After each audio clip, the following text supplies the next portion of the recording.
Ok, du coup, on va pouvoir faire ça tranquille. On a une petite vidéo, chill, travail. Je vais bosser l'oxydoréduction en chimie. Je sais un peu pour de quoi ça parle, mais grosso modo, je révise pour mes examens. Donc ça va être plus de la révision et exercice que plus, essayer de comprendre, parce que je suis déjà censé comprendre un peu de quoi ça parle. Mais du coup, voilà, on y va. Euh, let's go. Dans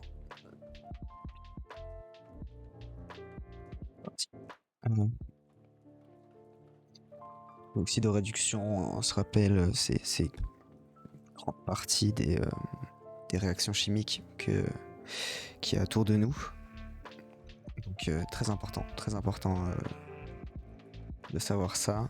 Cette force décibels, c'est un peu trop. Du coup, ouais.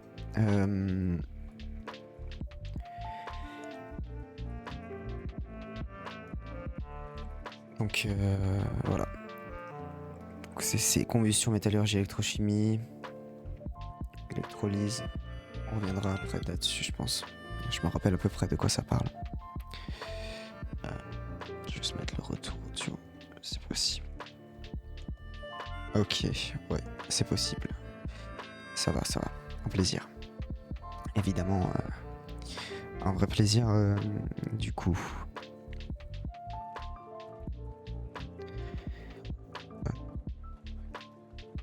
Réaction ou demi-réaction de réduction de Cu en Cu2+ en Cu solide. Donc cuivre ionique en Cu solide. Et la oxydation du coup. Oxydation du fer solide en fer aqueux en Fe2+. Donc c'est un peu ça le truc, c'est que la réduction, donc le principe de réduction, c'est de gagner un électron. Donc là on voit le Cu2+, il gagne 2 électrons. Et c'est le contraire pour les réactions de pour les réactions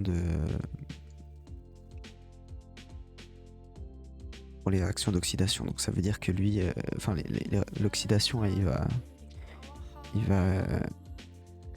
va perdre 2 électrons, tandis que la réaction de réduction, elle va en gagner. Ça c'est un truc. Du coup, il faut bien se rappeler aussi que réducteur, c'est celui qui va réduire, donc c'est celui qui va donner les électrons. Ça c'est un peu. Et oxydant, c'est celui qui va recevoir les électrons. Donc dans une réaction, c'est un peu le truc un peu chiant à se rappeler. Demi-réaction d'oxydation, ça je m'en rappelle. Après, c'est tout ce qui vient avec l'équilibrage et tout ça, ça c'est chiant.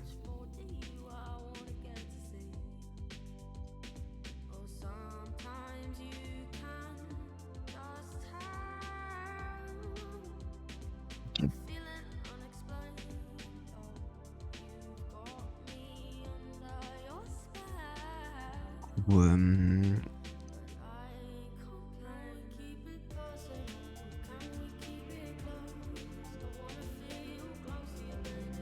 lame de cuivre est placée dans une solution de AgNO3. Ça c'est je crois que c'est électrolyse du coup, ou c'est plus plaquage. Ça c'est une réaction d'oxydoréduction du coup. Ouais, ça c'est un truc qui est assez important. J'ai vraiment envie de baisser ce son de Spotify qui m'énerve. Trop fort le son Spotify. Je vais en mettre un autre. Voilà, là c'est pas mal.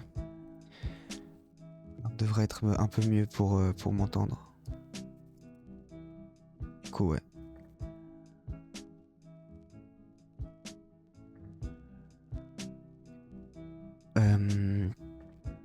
Du coup, toujours la même chose, hein, toujours le même principe. Solution de AgNO3. On va avoir le Ag+, donc Ag+, aqueux qui va réagir avec avec le Cu solide. Donc là c'est une réaction d'oxydoréduction ici. C'est bien. Passant. Ici on aura donc celui qui donne les éducateurs. Donc en fait Ag+ ce sera l'oxydant. Non, c'est faux, non c'est pas ça. C'est Ag+ qui sera le réducteur et Cu qui sera l'oxydant. C'est faux.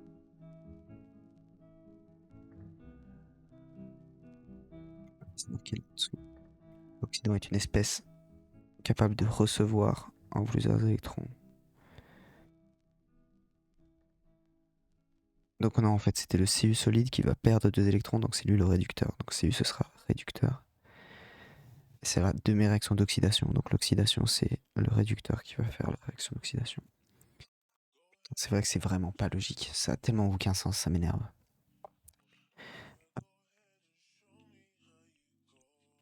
J'avais pris quelques notes, ce qui est pas mal. Je vais prendre de manière un peu plus...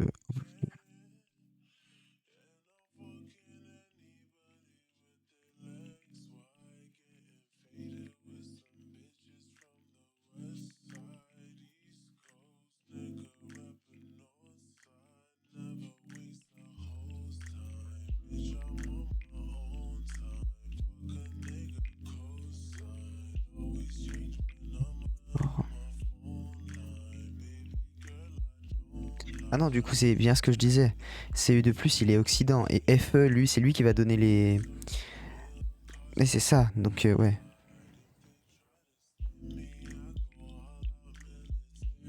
Donc en fait, c'est ça. Donc je vais rajouter les petits S. Toujours important de mettre l'état de la matière des composés. Surtout quand on a des trucs aqueux et des trucs solides. Mais du coup, c'est bien ce que je disais. Donc c'est bien Cu2+ qui est oxydant et Fe qui est réducteur. Parce que c'est Fe qui va donner en fait les électrons et c'est Cu qui va les recevoir. Alright. Du coup...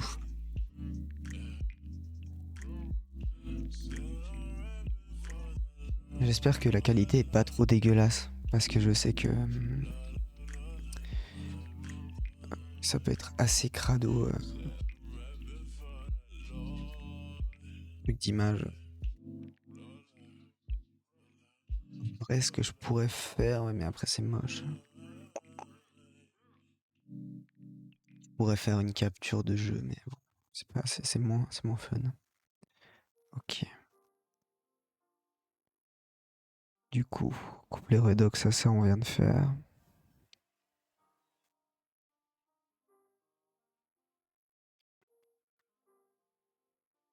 Oui, il fait la comparaison avec les acides bases.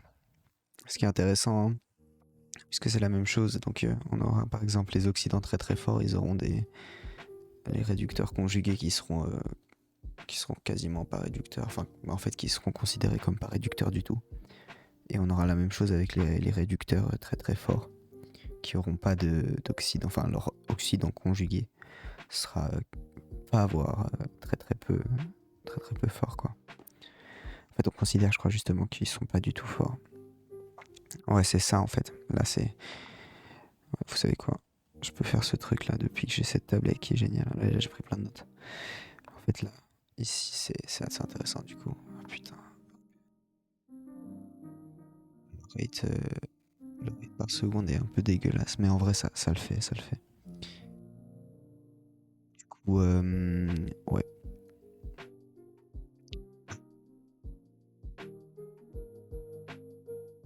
J'ai mis juste un peu plus fort ma voix parce que du coup, on est quand même à moins 10, moins 12 dB, donc en vrai, ça c'est pas un problème.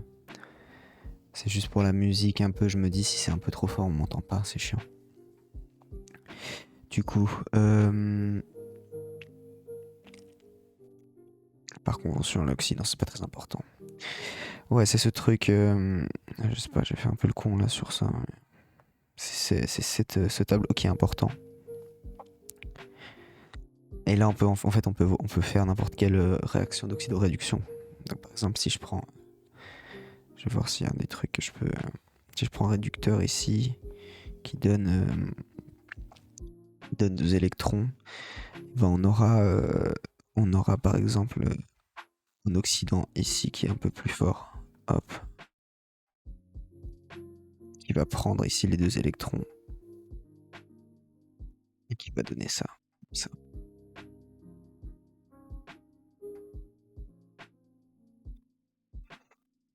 Donc au final, on aura un peu ce truc cyclique. Il faut se rappeler, il nous avait montré la technique, le prof du coup du Z. Mais après, c'est toujours un peu la question de... Il faut pas l'appliquer, enfin bêtement quoi. Il faut essayer de comprendre un petit peu comment ça marche. Mais du coup, ça c'est un truc que je m'étais mis un peu en tête, de comprendre comment ça marche. Mais ouais, en fait quand c'est assez visuel quand on le voit. C'est assez visuel quoi. C'est juste une réaction où il y a une des parties qui donne des électrons et l'autre qui en prend quoi. En tout cas, j'ai mieux compris que acide base parce que acide base, il y a des trucs avec les courbes de tirage, je comprends rien. Je jamais rien compris. Mais en vrai, ça va se passer. C'est chill.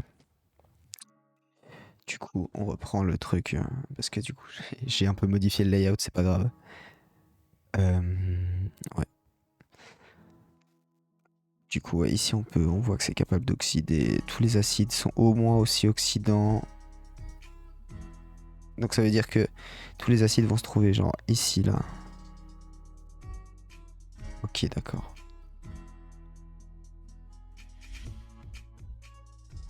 Ouais, acide base, il faut que je revoie, hein. J'ai mes écrits la semaine prochaine. Je galère toujours, mais le reste ça va. Tout ce qui est stoichiométrie, justement électrochimie, oxydoréduction, ça devrait le faire. Ouais, du coup, en vrai, ce tableau, ça va. Bah là, on voit justement avec les oxydants très très forts. Bah alors, réducteur conjugué, il est quasiment pas fort du tout. Différence en volts, là, je sais plus ce que c'est, ça, je vais revoir. Bref, du coup, on a. Ouais, là, on a les trucs importants. Degré d'oxydation. Bon, ça, c'était un peu. Le pouvoir d'un oxydant ou d'un réducteur augmente avec sa concentration. Ouais, mais ça, c'est un peu des trucs logiques. C'est des bails de logique, donc ça, c'est un peu whatever pour. Enfin, c'est un peu whatever de savoir ça. Mais ouais. Du coup, en vrai.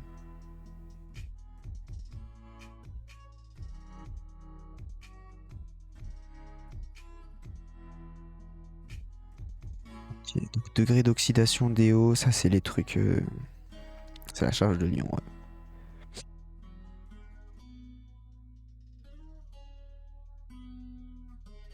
La somme des DO d'un atome d'une molécule, enfin des atomes d'une molécule, pardon. Ça, il vaut toujours 0, ça c'est important. Après, il y a toujours un truc quand on veut essayer d'équilibrer avec les degrés d'oxydation. Il y a un truc qui m'énerve à chaque fois, c'est que quand on a une molécule organique, eh ben, il faut toujours dessiner la molécule organique pour pouvoir regarder où est-ce que vont les électrons. Et ça, c'est un truc, je sais que j'ai toujours détesté le faire parce que à chaque fois, ça veut dire, que tu dois regarder vraiment d'un point de vue géométrique en fait. Et d'un point de vue. Enfin, la géométrie, pour moi, la géométrie et la chimie, c'est deux trucs qui ne vont pas ensemble. Même si je sais qu'en fait, au final, c'est intrinsèquement lié, quoi. Mais ça me fait chier à chaque fois que je dois regarder des trucs en 3D, où je dois regarder juste la structure géométrique d'une molécule pour pouvoir deviner les degrés d'oxydation des atomes qui la constituent, quoi. Mais c'est vrai que c'est un peu chiant. Oh là, je suis en train de le casser. Ouais, bref.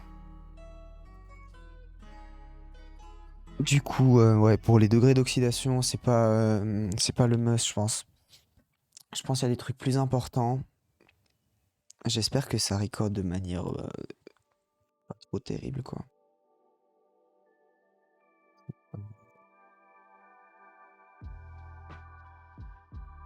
Ah ouais, ça passe. Non, ça passe crème en fait. C'est assez clean en fait. Ok. Ouais, parce qu'en fait, j'avais fait un test tout à l'heure et puis c'était vraiment dégueulasse. Mais du coup, là, c'est assez clean. Degré d'oxydation des atomes, ça c'est important. Ça c'est aussi cool à savoir. Carbone, peut-être ODO, machin truc. C'est toujours l'oxygène, qui est généralement 2. Ça c'est important, je pense. L'oxygène qui vaut 2, ça c'est un truc que je pense qui est assez important à savoir. L'hydrogène aussi.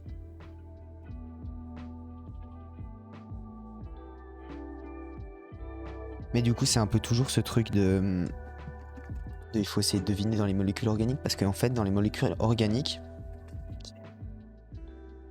ouais c'est ça en fait, c'est ce qu'il dit pour le carbone, c'est souvent les carbones qui posent problème, dans, du coup toutes les molécules organiques, parce qu'il faut regarder la formule de Lewis. Ça c'est pas toujours intuitif en fait. Du coup, équilibrer la relation suivante, réaction suivante, ça c'est toujours le truc. Du coup il faut regarder, bah là on a par exemple, on va équilibrer cette réaction là. Là on aura du coup HNO3, du coup on aura, bah là par exemple, je vais mettre ça là, ailleurs. Ce sera plus simple. Donc HNO3, là on aura -2 par exemple. Là on sait que c'est pas des molécules organiques, du coup ça va, on peut se permettre de faire juste deux têtes comme ça. H plus 1, du coup là on sait forcément que le N il sera du coup égal à plus 5. C'est marqué là en dessous, hein, mais je le fais quand même pour m'entraîner. Plus 1, plus 1. Du coup le S il serait égal à -2. -2, donc plus 2. Plus 1, plus 1, 2.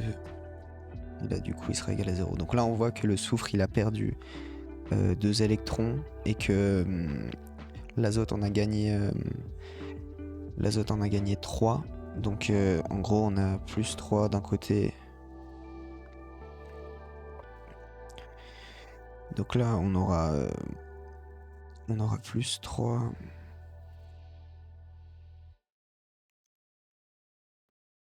Et là on aura -2. Donc en fait on peut déjà mettre juste les valeurs stoichiométriques de 3 et 2, mais juste pour les électrons. 3 et 2. Donc ça veut dire que s'il en a gagné 3 et qu'il en a perdu 2, qu'il en avait 5 à la base. Oh là là, c'est difficile. J'arrive jamais. Ça m'énerve.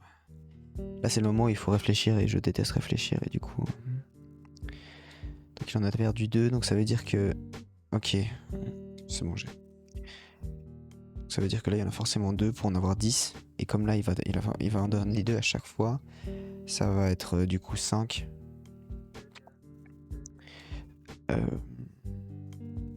Du coup 2NO3 ça veut dire 6O.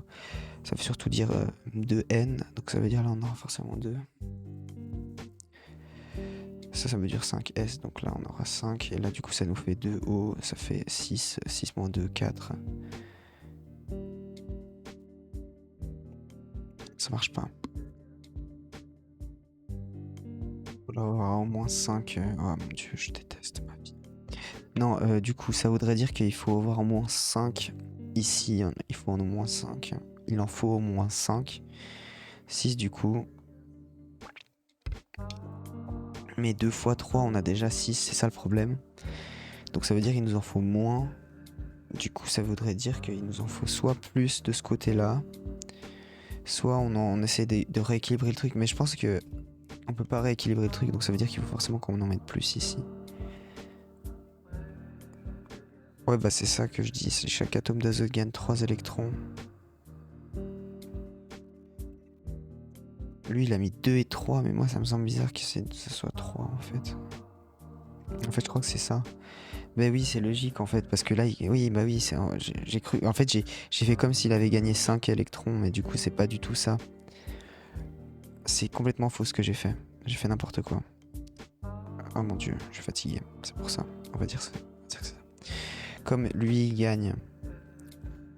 Comme lui, il gagne 3 électrons. Parce qu'il passe de plus 5 à plus 2, donc plus 3 électrons. Et du coup, lui, il fait moins 2 électrons. Donc ça veut dire qu'il y aura forcément ici 3 fois 2. Du coup, on pourra mettre 2 ici et 3 ici. Normalement, c'est bon là.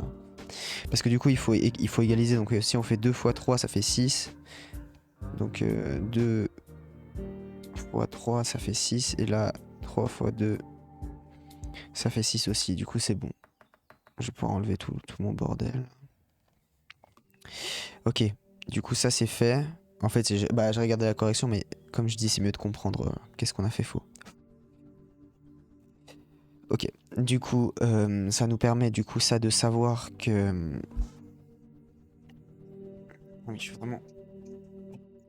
Putain. Ça nous permet donc ça nous permet de savoir que notre NO là il y aura genre 2N. Il y aura 6 donc ça fait 6 moins 2 donc 2. Et il y a un H qui manque et ça c'est la merde. Donc là on sait qu'il y a forcément 3S. Donc c'est ça on fait x2. Je vais regarder la réponse.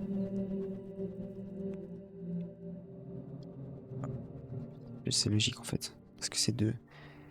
3 fois 2 ça fait combien? Ça fait...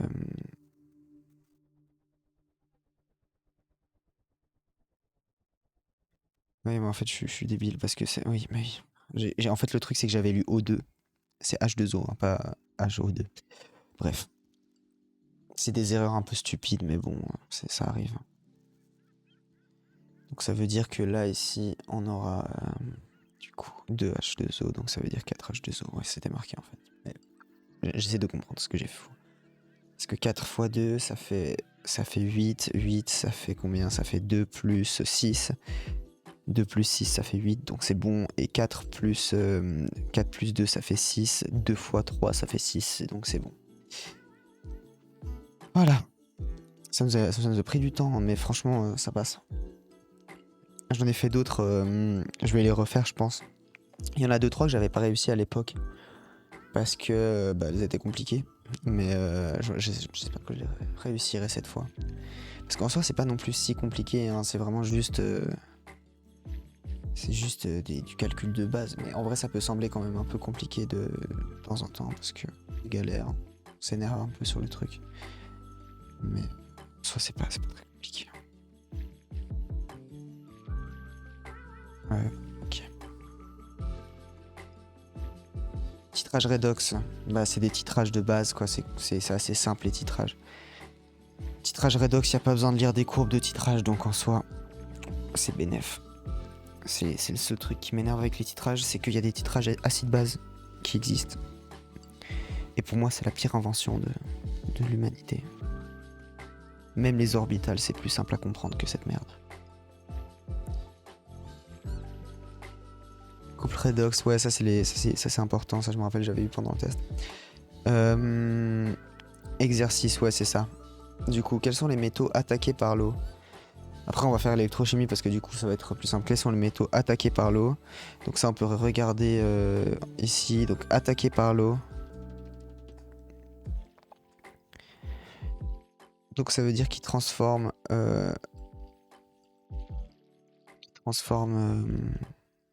ça veut dire que l'eau est capable de les transformer sous forme ionique. Donc ça veut dire que ils se font réduire.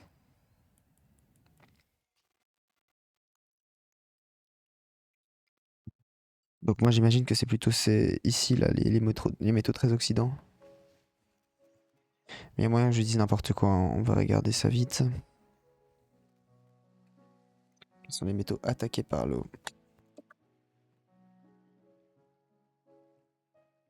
À partir de la page 12.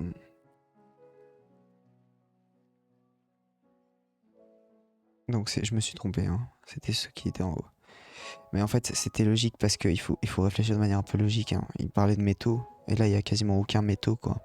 Il y a l'or, mais sinon c'est tous des molécules ou des non-métaux quoi. C'est un peu le truc. Il faut penser aussi que des fois c'est logique en fait. La réponse est dans la question. Quand ils te demandent les métaux, ouais bah oui, c'est tellement débile. C'est un peu débile de ma part, mais bon. Quels sont les métaux attaqués par HCl et pas par l'eau? Je crois qu'il y en a qu'un seul. Il y en a qu'un seul. Vous savez ce que je vais faire parce que sinon on va se.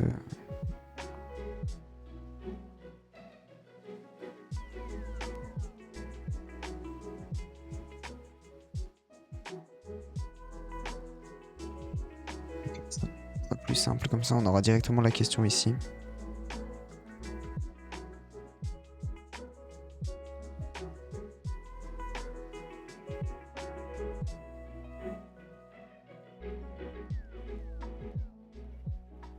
On voit qu'il a bien fait son polycopier parce qu'il y a déjà des images incrustées dans le truc. Je sais pas où je vais le foutre. Je vais le foutre ici.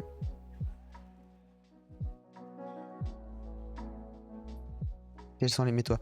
Donc, quels sont les métaux attaqués par HCl et pas par l'eau? Donc, par HCl. HCl qui se trouve. HCl, donc. HCl qui est un acide fort, donc ça veut dire que ce sera la ligne jaune ici.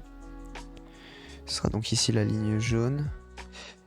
Du coup, tous les métaux qui vont se faire attaquer par le HCl, ce sera ceux-là. Et ils vont pas se faire attaquer par l'eau du coup. Donc on aura le fer, le plomb, le sélénium, le nickel, le cobalt, le fer et le zinc. Pas mal. Je crois que c'est ça le SN. Sans dire de conneries, hein, je crois que c'est ça, c'est le sélénium. Mais il y a moyen que je dise n'importe quoi, ce qui est très possible aussi.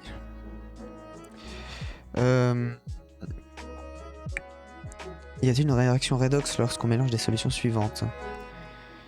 Une solution de NaCl, une solution de LiF. Donc est-ce que donc Cl- ça va pas être un. Il faut trouver les réducteurs et les oxydants. Na+, Cl-. Il faut regarder Na+, Cl-. Est-ce qu'ils sont bons quelque part? Na est Na solide, donc c'est un très mauvais oxydant, Na+. Cl- est un très très mauvais réducteur, donc Na+ et Cl- vont pas réagir avec quoi que ce soit. Et comme je pense que LiF se trouve déjà dans un état assez stable, il va pas réagir non plus.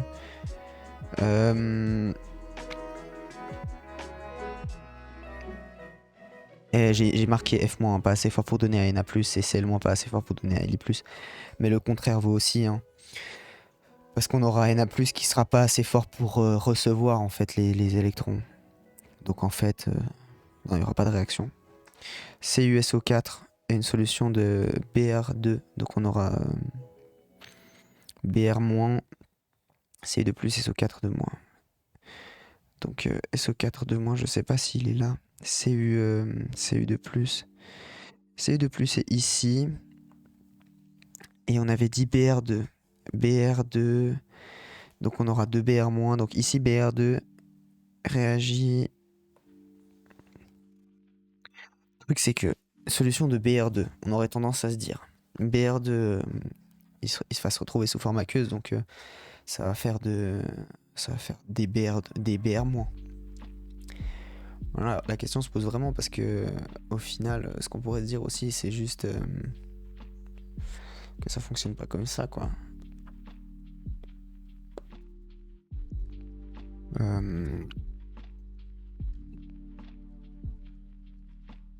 Parce que du coup, moi, ce que je me dis, c'est que on va dire que c'est des Br2. On va dire que c'est des Br-, parce que du coup, si c'est des Br-, c'est pas possible que ça le fasse. Parce que Br- n'est pas capable de donner en fait à Cu2+. Parce que il est moins fort que Cu2+. Donc ça veut dire que si c'est Br- qui... Par contre, si c'est Cu2+, mais ça voudrait dire que c'est du Cu solide, sauf que c'est du CuSO4. Donc ça, non, ça le fait pas. Ça le fait pas parce que c'est du CuSO4, donc le Cu il sera comme ça. Cependant, on a ça, donc les SO4 de moins, mais c'est toujours le même principe. Toujours le même principe, SO4 de moins qui est un oxydant, quoi. Et un oxydant, il est censé réagir avec un réducteur qui est plus fort que lui. Enfin, qui est plus fort que son réducteur conjugué. Donc en fait, non, là, il n'y aura pas de réaction, je pense. On n'a qu'à regarder. De...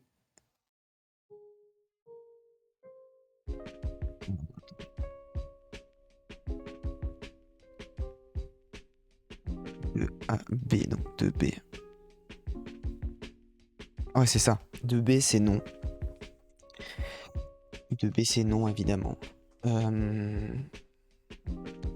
2C, une solution de HGNO3.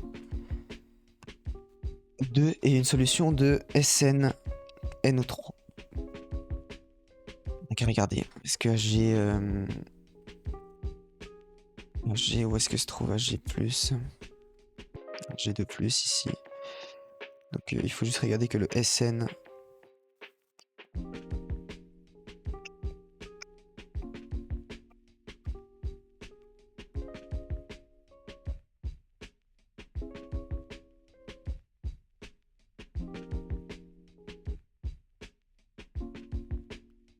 SN2+, ici. Donc ça fonctionne bien. Donc SN2+ va donner les électrons, donc il sera réducteur. Et Hg sera oxydant. C'est parfait. Est-ce que c'est juste? L'oxydant est... Ah. Oui, c'est ça, c'est ce que j'ai dit. Ok, nickel. J'ai cru que c'était faux à un moment. J'étais en mode merde. Non, c'est juste. Ok, 3. Déterminer le DO de chaque élément des composés suivants. Ok, ça c'est plutôt fun. Donc là, on avait dit -2, -2. J'écris vraiment des -2 super moches. -2, -2, -2. Là, du coup, Mn, donc c'est MnO4-, donc ça veut dire que c'est forcément, vu que c'est le ion, enfin l'anion, je crois que c'est anion, ouais, c'est anion, l'anion MnO4-. Du coup, ça voudrait dire qu'il y en aura forcément +5 ici, et que celui-là sera -1. N2, du coup, c'est 0, du coup, vu que c'est sous le degré d'oxydation est égal à 0, comme ils sont stables. -2, -2, -2. SO4 2-, donc ça veut dire là on aura encore une fois, enfin on aura +6. Li2, ça voudrait dire que c'est -1. -1, j'imagine.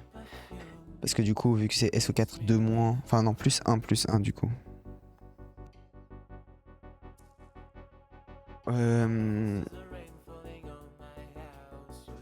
AlCl4-.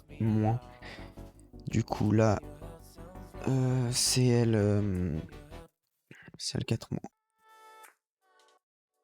Déjà Al, on sait que c'est Al3+, forcément. +3 du coup.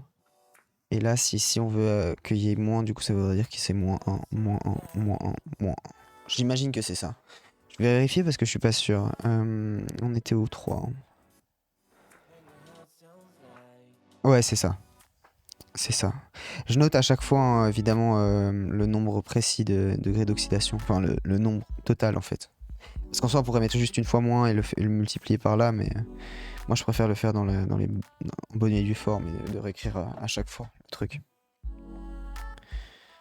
Du coup, SO4 2-, donc ça, c'est simple, hein, c'est -2, +6, ça changera pas. P2O7, 4-. Donc là, je vais écrire -2 parce que j'ai la flemme. -2 x 7. Et du coup, ça voudrait dire que ça fait -14, donc +10. Donc +5 en fait. NH4NO2-. NH4NO2, pardon. Oula, je fais n'importe quoi. NO2-. Donc ça veut dire là, on aura +3. NH4, donc +1, +1, +1, +1. Et N du coup qui sera NH4+, donc ça veut dire que il sera +5. Qu'est-ce que je dis? Je suis tellement fatigué, c'est incroyable.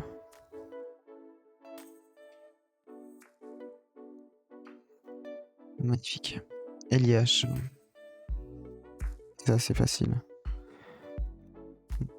+1. F2O, bah du coup ça c'est la même chose, hein, -2, +1, +1. Et H3COH, donc c'est H3CO-, ça fera -2. Là vous voyez, typiquement c'est le genre de truc où on est censé dessiner le truc de Lewis parce que c'est une molécule organique. Mais j'ai la flemme. Du coup qu'est-ce qu'on fait quand on a la flemme? Et bah on fait pas. +1, -1, c'est H3CO-. Là je sais parfaitement que dans la molécule de acide acétique, les carbones ils sont pas du tout au degré d'oxydation 0. Je crois que c'est genre Je crois que c'est genre vraiment plus 3 et moins 3, une merde dans le genre. On va regarder parce que là il faut dessiner les trucs et j'ai vraiment pas envie de le faire parce que ça à chaque fois ça m'énerve. Ouais c'est ça, plus 3 et moins 3. Je me rappelais bien et dis donc. Ils sont plus 3 et moins 3.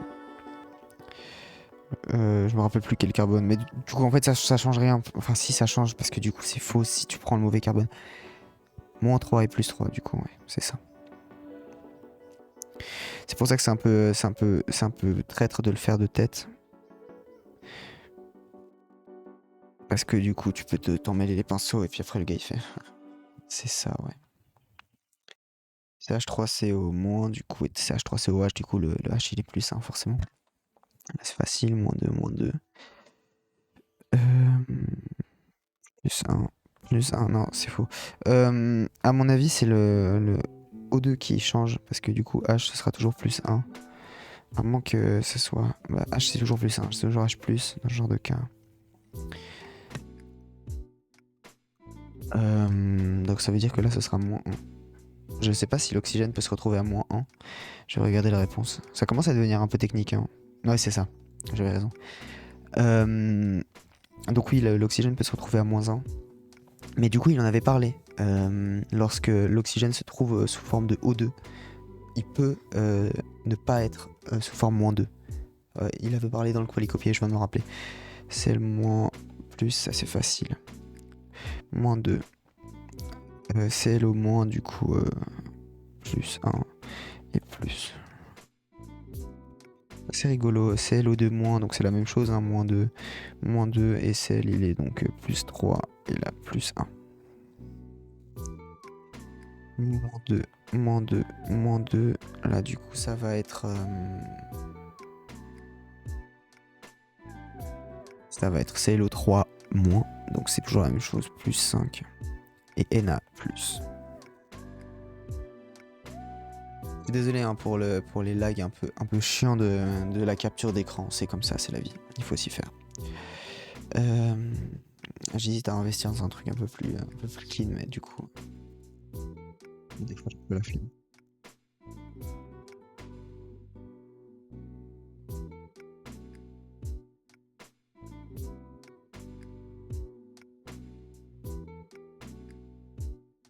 NaClO4-, du coup c'est la même chose, hein, moins 2.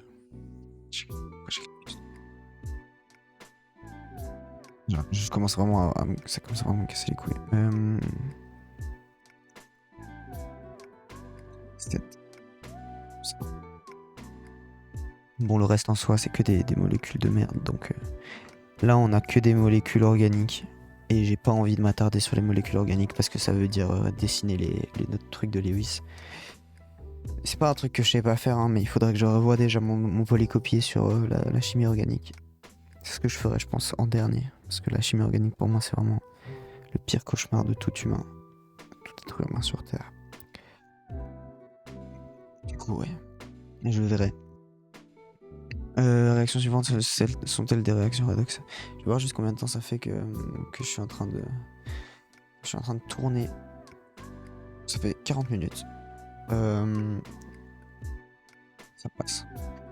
Je fais ça manger, je crois. Il est 21h33.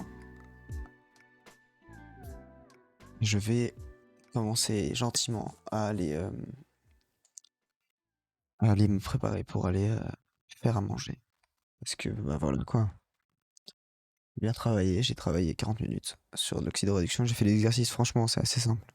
C'est pas très compliqué. Hein. Les problèmes qu'on verra après. Voilà. Bref, sur ce bisou.